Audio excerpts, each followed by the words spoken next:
First, I should like to read the semantic levels of meanings of this sentence. A whole is inside a part. In this first part of the sentence, the clause announces the relationship between the whole sentence and the whole and its clause or its part. This part claims its importance as the thematic subject in the whole sentence. Then the second part enacts the reading process. A part does go away. As we've just said, the voice goes along, passes along, as what Bam says, Waterloo says. Then the second part enacts, this part of the sentence. The first part will fade away as we read on. This part of the sentence simultaneously continues the first part by reiterating word part, undermines the claim by the first part by announcing its demise, and then eventually goes away as it moves into the next part. A part just goes away, a whole is red leaf. The whole sentence moving into its actual end, like red leaf of a tree or a book, will fall and being turned over. A part just goes away. It's a reader's image. The number of the syllables in each part dwindles steadily along with the moving along towards these ending 7, 6, 5 syllables in each part. And the last part currently lingers. It will not go away. Like a mirror image, like a twin, the first part doubles the first part by punning the whole in whole. On whole, sorry. As we read this red leaf of the book, and we come to the end, full stop, the sentence will be haunting us, reminding us the beginning, the whole is still inside the part. The first part of the sentence announcing the synthetic completeness, a whole, after all, does not go away. When the first part of the sentence echoes the first, the whole part inside a part, a whole in red leaf, the sentence rounds itself up, making a whole by a doubling pun. Moreover, because the fading memory is sandwiched in the middle, tightly enveloped by the pericomas, does not go away easily. These comas do not only join the three parts into the whole sentence, but they also prolong the structure in elegant words to echo one another. But this is not quite the ending. The whole sentence contains a loophole, and it leaks. We find that a whole is punctured. A whole, W-H-O-L-E, is punctured. A whole, H-O-L-E, is inside the whole, H-O-L-E, W-H-O-L-E. As a sentence is punctuated with pericomas, the wholeness of the sentence is only an illusion. There are loopholes inside the sentence, however, doubling or mirroring between the whole and the whole is not exact resemblance. The two words sound exactly the same, look similar, yet a whole lacks a W to be a whole, W-H-O-L-E. This flawed doubling implies that a whole could only mirror a whole, W-H-O-L-E, through a fractured or punctuated looking clause. A whole, after all, is not a complete whole. A part is not a whole complete. A part of the sentence cannot stand completely for the whole sentence. Besides, a part is gone away, and the mirror image is left with something missing. The identical sound and the morphology of the whole and the whole leads us to imagine that the sentence is reframing itself endlessly. So, I would like to say why this is about sexuality. Let me remind us again that Montreal exists as a storyteller. It passes experiences from mouth to mouth. As Gertrude Stein's text, if you read it out loud instead of just using your eyes, the experience of her sexuality passes from mouth to mouth, if you can mouth it. Okay.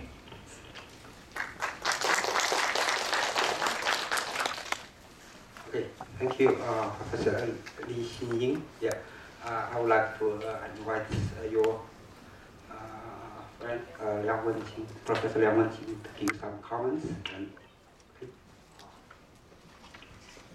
Thank you.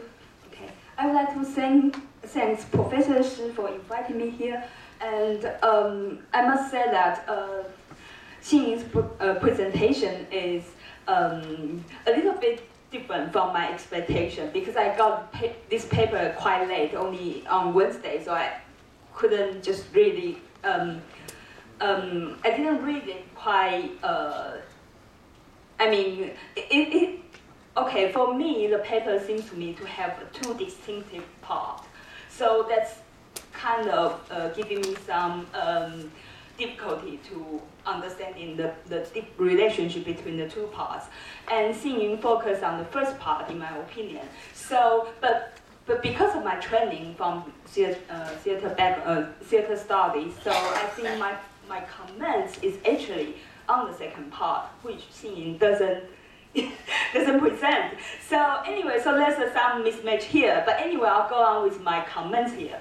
Okay, right. So my only reflection for the first part is that Xing just demonstrated that how exciting, if you just read it out loud, then you can see the point of the poem.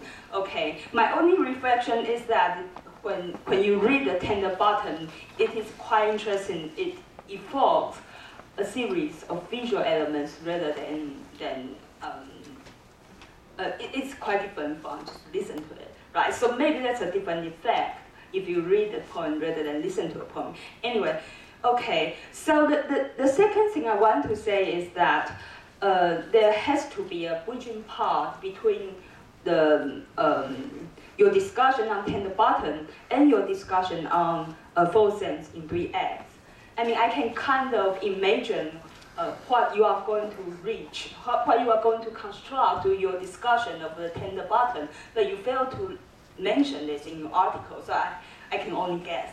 Right, so that's quite a pity, right? Okay, so now I'm going into the 4 cents in 3 acts, which, I mean, this is a very interesting piece of Gertrude Stein. I think you should, if you have time, you should read the article. Okay, so my first comments on 4 cents in 3 acts is that you have to help your reader to contextualize this piece, yeah, because you said that it's a libretto, right? But you didn't even mention who the composer is. And you know, that's this piece of work is a huge success when it was first premiered in New York in 1936, right? So you must help your reader to know, to tell us why you want to discuss 4 cents in 3 acts and the connection, and why it become an inspirational example for avant-garde theater, right? So that's my first comment about the second part. And perhaps you can just say that, for example, okay, just for example, that 4 cents in 3 acts is an opera by American composer Frederick Thompson with a libretto by Gertrude Stein, which is written in 1927 to 8. And it contains about 20 cents, which is debatable, right? And it's in at least 4 acts. It was groundbreaking for forms, content, and it's all black cast, right? So this is another thing that theater scholar would be interested in knowing about, right? With singers directed by Yvonne Jasons, a prominent black choral director, and supported by a team of singers, right? Okay, so that's my basic understanding of this this piece of work, and I think you should let us know. And then the second thing is there's already an existing scholarship on this work. For example, Owings, how can a sister see sense Teresa suitably difficulty in staging Gertrude Stein's 4 cents in 3 acts from women's studies, right? And there's also an edited book by Hitchcock and Fossel that looks to me makes a great contribution towards the understanding of this piece of works. So I think if you help us to, if you engage with existing scholarship, then it will be even more helpful for the readers, okay?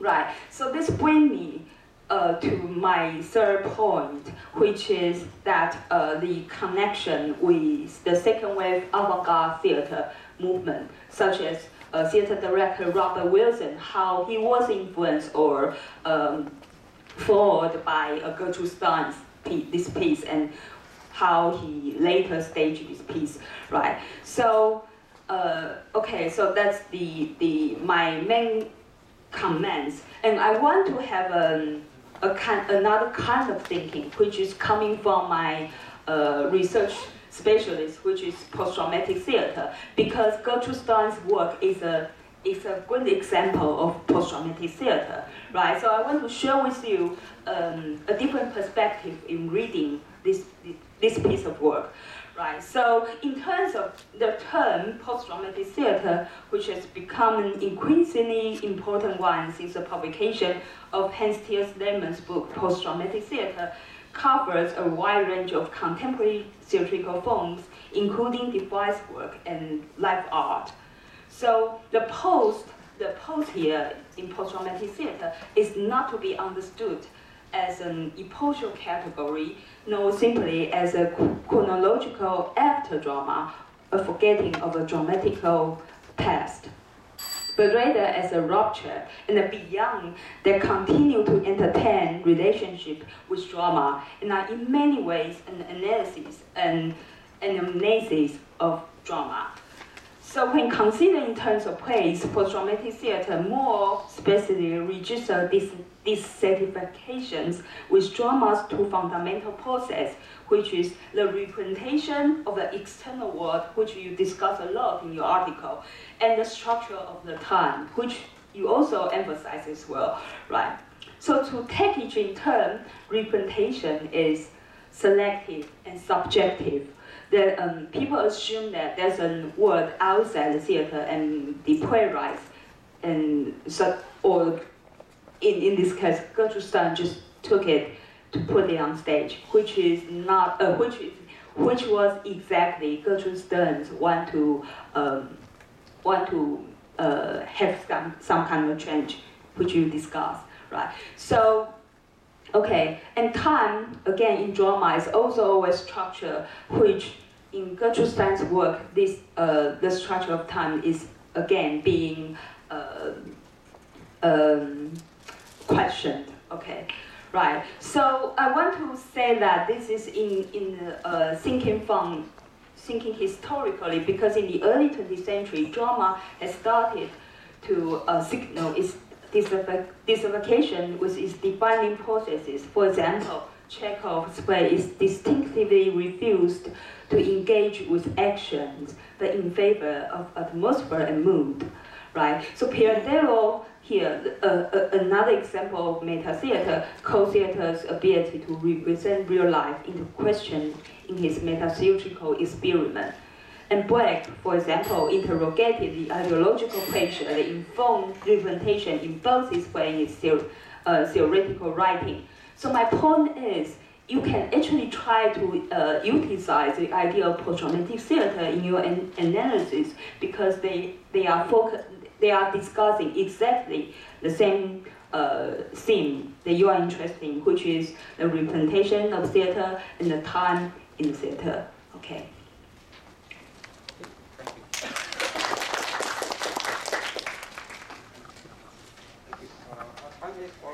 I think most of you will be hungry. Then anyway, we still have 10 minutes to have discussion. I have suggested that each speaker will have 3 minutes answer one question. Okay? Then the question will be raised by the commentator. First one, we would like to ask Professor Susan Caesar to ask a question from Lin Wenling. It's okay? You can pass. I have already asked many questions. I think I'll just give Professor Sider's time just to respond. Whatever question you think is the most interesting and relevant. And Wenling, yeah? Wenling did an excellent job reading my paper. And she added one new question, and that's the one I want to respond to. And I believe you called it a parody effect? Paradoxical effect of parody. The paradoxical effect of parody. So you'll have to give me the reference. It's afterwards, you can give me the reference. Yeah. Which is where parody paradoxically legitimizes and at the same time subverts the representation. And I think your question was, why is it that in Stewart Huff's clip that we watched here, why did you not feel that paradoxical effect? Which is an excellent question. And I think it goes back to one of your other questions, which was, is this caricature or do people like this really exist? And the part of the paper I didn't have time to read you any of what I wrote actually. But the really interesting thing about Huff embodying this character of the bigot is that he grew up in the South with people exactly like this. So this voice is internalized in him already, and by embodying it, he is giving voice to something that he hates that unfortunately he has already internalized. So it's quite real. It's not a caricature at all. There are people like this who exist. And it does, what he's doing by legitimizing it, by giving it voice, is to say, I know this person. I met this person. My father is this person. And what I'm saying is, while it's a legitimate discourse, I don't like it. And so he splits himself into into his critical creative self and the person that he has to live with, that the voices around him. So yes, the audience in many places in the South where he performs really hate what he's doing. Because it's not a caricature. They are actually a redneck audience. And when he does that piece, they throw beer cans at him. And he is walking in, it's like you're walking into the belly of the beast. But he's committed to this. So I think that's why it doesn't feel lame or ineffective to you, is because he's actually doing the work of presenting it and subverting it by facing it. Yeah. Actually, this morning I just watched the clip again, and I felt so moving, and it stood out from the clip that he kind of mentioned that when you speak from the heart, people hate you for that. Yeah. So I think he's really into this. Yeah, Okay, very much so. Thank you. Thank you. Next, that's why we would like to let us stand the classic presentation. Maybe the first question about decommodification, the structure. Okay. That's the harder one. I was going to answer the easy one about the historical timeline. Yeah, about the decommodification, and you talking about like the Xinbua or Yangnü, is like, why is that different, really, from selling labor? So I just want to talk about a little bit why I think it's different. I think you have kind of different expectations of what kinds of pressures people are under. So I think the impression I get, I have to do a little more historical research, but that people don't expect Xinbua or Yangnü to be performing in the same way that you would, say, expect sex workers to. It's not like it's their job to be disciplined and to kind of make themselves disappear, in a way. It's like that kind of thing, or more like factory workers, right? Like, it's about getting things done and not imposing your personality. Right? At least that's what I get from what I hear from people who have been Xinbua and Yangnü. Whereas by the time you get to the 1950s, like, you have dating, right? Like, women don't want to disappear. You have to be seen in order to get into a new family, in order to get a social position. Whereas I think before, like in the 50s, you had to disappear, right? You had to be not visible, and then like you had to be increasingly visible after that. And the pressures of making yourself invisible and the pressures of making yourself visible in the right way are different, I think. I think it's the term decommodification that seems a little bit troubling for me. Because for me, women during those periods and even now are also seen as commodities, in the sense that they are seen as their value is based on their labor. Their value is based on their labor power as well as reproductive power.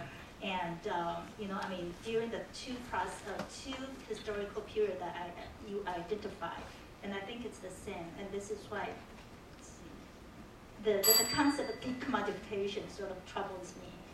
Yeah, maybe I should just use a different term, like, you know, it goes from being, from or like like the disappearance of trafficking, if I can say that, because what I mean by commodification is it's a different thing that's commodified. Like in both cases things are commodified, but yeah, but I mean I think like the practice of people buying in such a literal way girls, right? Like nobody's gonna actually give you money for your daughter, right?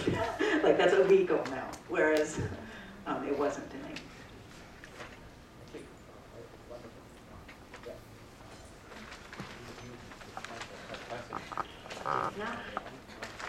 Maybe just tell us how you are going to bridge the first part and the second part.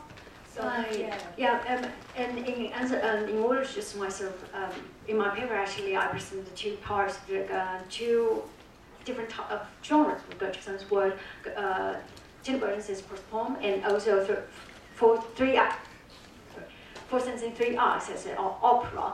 And I think the link in talking about orality in her cultural science printed works is that she actually understood she's surrounded by not just very print-minded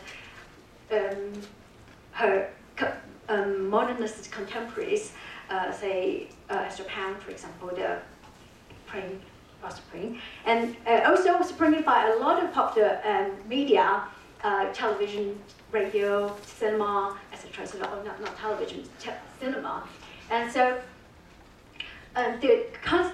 people just go to theaters, and also the newspapers. Gerson is deeply aware of the concept of time in writing. She doesn't want writing to be representation of the life out there anymore, because she thinks that people get news stories from newspapers and also other people's stories, life stories from cinema, and that kind of sense of time of the audience or the readers is the same with the news stories and cinema, where she wants to that kind of dislocation of people feel that I need to adjust myself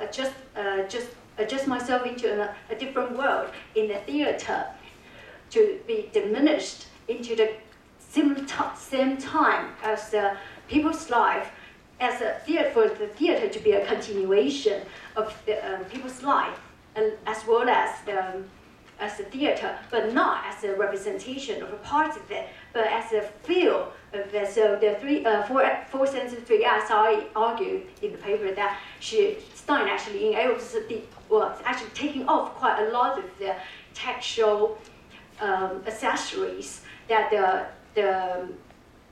when the theater from the 16th century from the 15th century to the 18th century has become a standard ways of representing the space and the voice, the gesture and the body of the actors, say the dramatis personae and the act divisions and the punctuation, etc. So the text itself blurs into running lines, and I want to counter. I want to say that the cultural science text doesn't read, as Professor Simca just mentioned, that text always, the printed words always reads linearly.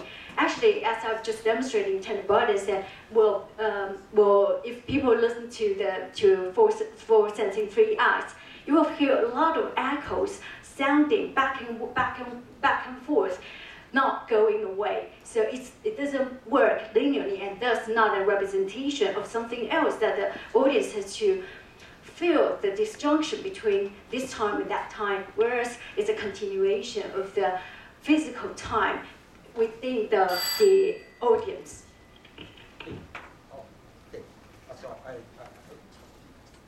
is a very interesting session, very successful, and very thank you for all of you, 3 of you, give us very sharp arguments, and also the very good remarks from the commentators. Then next, I will give some time to the young lady give you some information. 本场研讨会到此结束，现在是午餐时间。